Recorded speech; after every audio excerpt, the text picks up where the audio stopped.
Hello दोस्तों, आज हम पढ़ेंगे गोली दर्पण के बारे में। क्लास 10th फिजिक्स में जो है बार बार जो है बोर्ड एग्ज़ाम में पूछा जाने वाला प्रश्न गोली दर्पण, जो कि दो प्रकार का होता है। पहला होता है अवतल दर्पण, दूसरा होता है उत्तल दर्पण। हम इन सब के बारे में जो है आज बात करेंगे और ये भी बात करेंगे जो है कि अवतल दर्पण के द्वारा फोकस दूरी और वक्रता केंद्र से जो त्रिज्या होती है ध्रुव तक की, उसके बीच में संबंध जानेंगे। आखिर इनके बीच संबंध कैसे स्थापित होता है। तो चलिए सबसे पहले हम बात करते हैं कि गोली दर्पण होता क्या है। गोली दर्पण क्या होता है?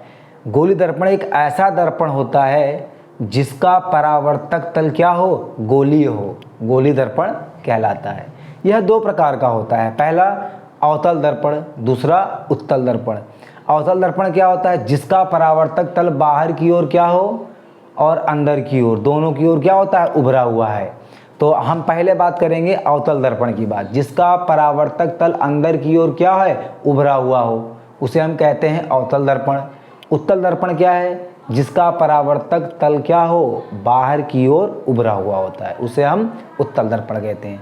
अगर हम ये देखें कि उत्तल दर्पण और अवतल दर्पण में अंतर क्या होता है, तो जो अवतल दर्पण होता है ना, उसमें जो प्रतिबिंब होता है वह वास्तविक और आभासी दोनों प्रकार के प्रतिबिंब बनते हैं। लेकिन जो उत्तल दर्पण होता है उसमें केवल और केवल आभासी प्रतिबिंब बनता है। ये पहला है।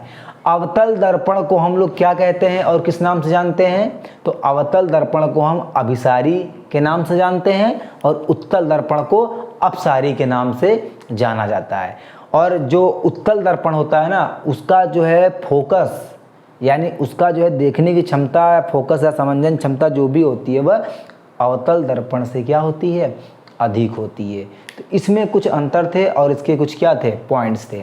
तो आज हम बात करेंगे कि अवतल दर्पण के माध्यम से, जैसा कि जो है हेडिंग पड़ी हुई है इस पे, कि relation between F and R by concave mirror. कहने का मतलब हमारा ये है कि आज हम जो है प्रूव करेंगे, प्रूविंग है क्या, F = R/2, यानी F और R में संबंध किसके माध्यम से, किसके द्वारा, अवतल दर्पण के माध्यम से। आज हम इसकी प्रूविंग ऐसे आपको बताएंगे, शायद ही आपने कभी कहीं पढ़ा होगा या पढ़ेंगे। चलिए बात करते हैं। पहले देखिए, सबसे पहले हम डायग्राम को यहाँ पर जो है दोबारा बता देते हैं। मान लिया कि ये मेरा क्या है, अवतल दर्पण है। ये मेरा क्या हो गया, अवतल दर्पण है। और ये जो हमारी लाइन होती है इसको हम लोग बोलते हैं प्रिंसिपल एक्सिस, यानी मुख्य अक्ष। और ये जो यहाँ पर ये लाइन काटती है यहाँ पर, इसको हम लोग बोलते हैं ध्रुव। क्या बोलते हैं इसको? ध्रुव बोलते हैं। इसको हम लोग ध्रुव बोलते हैं।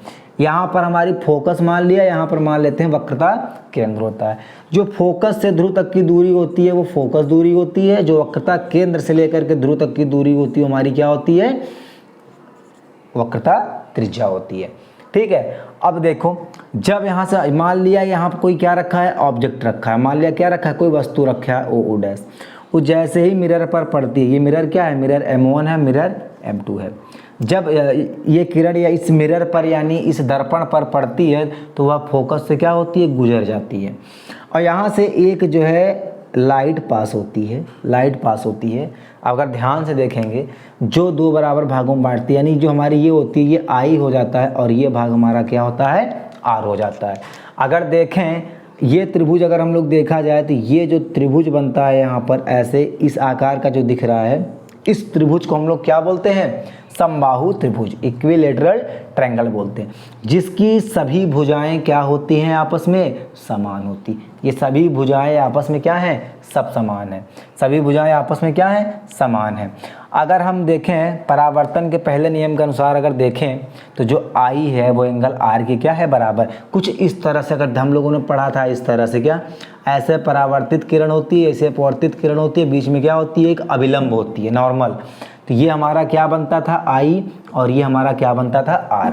तो जितना I है उतना R। परावर्तन का पहला नियम क्या कहता है, जो I है वो R के क्या है, बराबर है। तो इस डायग्राम को हमको ऐसे समझना था।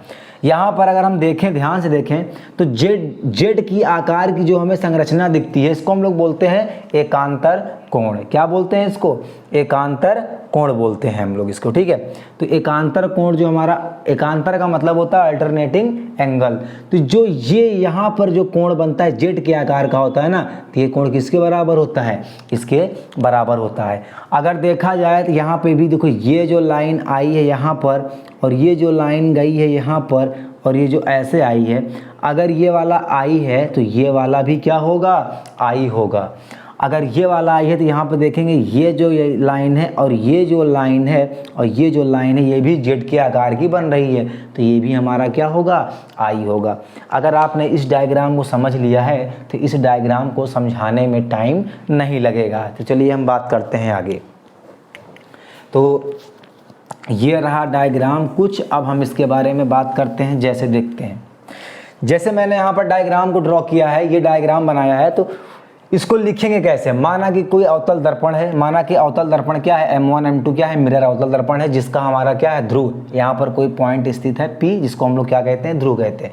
ध्रुव से होते हुए एक प्रिंसिपल एक्सिस खींची गई रेखा OP, ये क्या है? प्रिंसिपल एक्सिस है, यानी मुख्य अक्ष है। उसके समांतर एक रेखा जो, इसको समांतर जो है एक प्रकाश की किरण इस दर्पण पर पड़ती है और फोकस से होकर गुजर जाती है, तथा A से एक प्रकाश किरण जो है वक्रता केंद्र पर जो है गिरती है, जो क्या होती है? जो जिसका कोण हमारा क्या होता है? I और R। I R क्या होते हैं? I हमारा होता है आपतन कोण, R जो होता है हमारा क्या होता है? वो अपवर्तित कोण। यानी कहने का मतलब इसका मान है इंसिडेंट एंगल, इसका मान क्या होता है मेरा? Reflected angle. तो ये हमारी चीज, ये हमारी बातें जो हम लोग यहाँ पे लिखेंगे और बोलेंगे F से ध्रुव तक की दूरी, फोकस से ध्रुव तक की जो दूरी है वो हमारी क्या है? फोकस दूरी है। और जो हमारी वक्रता केंद्र से ध्रुव तक की दूरी है वो हमारी क्या है? वक्रता त्रिज्या है, यानी R है। ये ध्यान देना है इस चीज को। उसके बाद यहाँ पर अगर हम देखें तो लिखा है जो हमारी वक्रता त्रिज्या PC है, वक्रता त्रिज्या जो यहाँ पर PC लिखा है, यानी P से C तक की जो हमारी दूरी है वो हमारी कितनी है? R। ये नेगेटिव साइन क्या होता है? अवतल दर्पण में सभी दूरियां क्या होती हैं? सभी दूरियां जो हमारी, यानी कहने का मतलब ये है कि जो U V F R ये सभी क्या होती हैं? ऋणात्मक होती हैं। क्या होती हैं? ऋणात्मक होती हैं। ये ध्यान देना है। तो साइन यहाँ माइनस शो कर रहा है क्या? अवतल दर्पण को। तो ये बात है। अब यहाँ पे देखें जो आपतन कोण है, यानी जो हमारा आपतन कोण है, अगर देखें अभी हमने समझाया इस चीज़ को क्या, कि जो आपतन कोण है एंगल OAC ये हमारा क्या है? I। तो आपतन कोण OAC हमारा क्या है? I। अगर यहीं देखें हमारा जो C यानी AC, देखो ये वाला जो हमारा AC और क्या F, ACF ये हमारा जो है क्या हो जाएगा? एंगल R, यानी अपवर्तन कोण हो जाएगा। तो ये इसके बारे में था। यानी फिर से देख लो, OAC आपतन कोण, और फिर देखेंगे अगर हम बात करें तो CAF ये हमारा क्या हो जाएगा? अपवर्तन कोण। अब हमने पढ़ा है प्रकाश का परावर्तन और प्रकाश के परावर्तन के नियम को पढ़ा है। तो प्रकाश का जो परावर्तन का पहला नियम क्या है? आपतन कोण। यानी परावर्तन कोण अपवर्तन कोण के क्या होता है? बराबर होता है, यानी I बराबर क्या होता है? R। और यहाँ पर मैंने निकाला है I कोण क्या है? एंगल OAC, और ये बराबर किसके हो जाएगा? Angle CAF। अभी हमने आप लोगों को बताया कि जो ये एकांतर कोण बन रहा है यहाँ से लेकर ये वाला जो भाग है यहाँ तक, इसके क्या हो रहा है? बराबर। तो देखो OAC, एंगल OAC वो हमारा किसके बराबर है? ACF के बराबर है। तो जो हमारा OAC है वो हमारा क्या है? CAF के बराबर है। ये तो पहला हमने देखा नियम के अनुसार। लेकिन फिर यहाँ पर ये देखेंगे कि जो एंगल OAC है वो किसके बराबर है? तो इसके बराबर है किसके? ACF के। OAC बराबर ACF के बराबर है। क्यों बराबर है? कंडीशन लिख देना है, अल्टरनेटिंग एंगल यानी एकांतर कोण। अब देखेंगे त्रिभुज किसमें? त्रिभुज देखेंगे CAF में, CAF में। अब ये देखो CAF, अभी मैंने बताया इसको हम लोग क्या बोलते हैं? समबाहु त्रिभुज। उसको मैंने लिखा है CAF जो होता है वो हमारा क्या होता है? एक समबाहु त्रिभुज। ऐसा त्रिभुज जिसकी सभी भुजाएं क्या? समान होती हैं। यानी ये वाली भुजा, ये वाली भुजा और ये वाली भुजा और ये वाली सभी भुजाएं क्या हैं? आपस में बराबर होंगी। तो देखो एंगल CAF बराबर, यही चीज़ मैंने बताया है। अगर यहाँ पर OACCAF के बराबर है और यही OACACF के बराबर है, तो ये एंगल इस एंगल के भी क्या होगा, बराबर होगा। तो एंगल CAF बराबर एंगल ACF, एंगल ACF। अब बता चुका हूँ जो CAF है ये हमारा क्या है, एक समबाहु त्रिभुज है। अगर सभी दूरियां बराबर हैं, यहाँ पर देखो सभी दूरियां अगर बराबर है, तो जो हमारा क्या है AC है, या जो हमारा AC है, यहाँ पर जो हमारा क्या है, यहाँ पर CF है, AC है और FP है, सभी आपस में क्या है, बराबर हैं। तो यानी जो हमारा यहाँ पर क्या है AF, जो हमारा क्या है AF, जो हमारा ये AF है वो किसके बराबर होगा, AF FC के बराबर। ये जो AF है वो FC के बराबर है। और देखा जाए जो FC है वो PF के बराबर है। क्यों बराबर है, क्योंकि मैंने कहा कि समबाहु त्रिभुज का मतलब ये होता है कि ये दूरी इस दूरी के बराबर है, ये दूरी इसके बराबर है और यही दूरी किसके बराबर है, जितने भी हमको यहाँ पे भुजाएं दिख रही हैं सभी आपस में क्या है, बराबर हैं। तो ये चीज़ें बराबर। अब कह रहा है कि यदि दर्पण का द्वारक छोटा होता है, यानी कहने का मतलब ये जो पॉइंट है ना, ये वाला पॉइंट, ये पॉइंट, अगर इस पॉइंट को हम थोड़ा और कम कर दें, ये मिरर का जो द्वारक होता है ना, और कम कर दें अगर, तो क्या हो जाएगा, जो AC है वो क्या हो जाएगा, PC के बराबर हो जाएगा। जो AC है वो क्या हो जाएगा, PC के बराबर हो जाएगा। तो यहाँ पर अगर देखें जो AF है वो PF के बराबर तो है ही है, और जो PF था वो FC के भी बराबर हो जाएगा। अब यहाँ पर PC का अगर हम मान देखें, अब यहाँ पे क्या करेंगे, अगर हम PC का क्या देखेंगे, मान देखें, जो PC होगा, ये जो पूरी लाइन है PC, ये जो पूरी लाइन है हमारी PC, वो क्या हो जाएगा, CF प्लस PF के क्या हो जाएगा, बराबर हो जाएगा। इसके क्या हो जाएगा, बराबर हो जाएगा। अब देखेंगे तो ये जो CF है वो किसके बराबर है, PF के क्या है, बराबर है। तो यहाँ पर हम एक काम कर सकते हैं, वही चीज़ यहाँ लिखिए, जो PC है वो PF प्लस FC, यानी जो पूरी लाइन है वो इसके प्लस इसके क्या है, बराबर है। लेकिन यहाँ पर जो PF है ना, PF वो FC के भी बराबर है, क्योंकि देखो लिखा है PF FC के बराबर है। समबाहु त्रिभुज से सभी भुजाएं समान हैं। अब जो PC होगा तो PF अगर FC के बराबर है तो इसको हम लिख सकते हैं PF प्लस PF, और जो PC होगा वो क्या हो जाएगा, PF प्लस PF 2PF हो जाएगा। PF प्लस PF कितना हो जाएगा, 2PF हो जाएगा।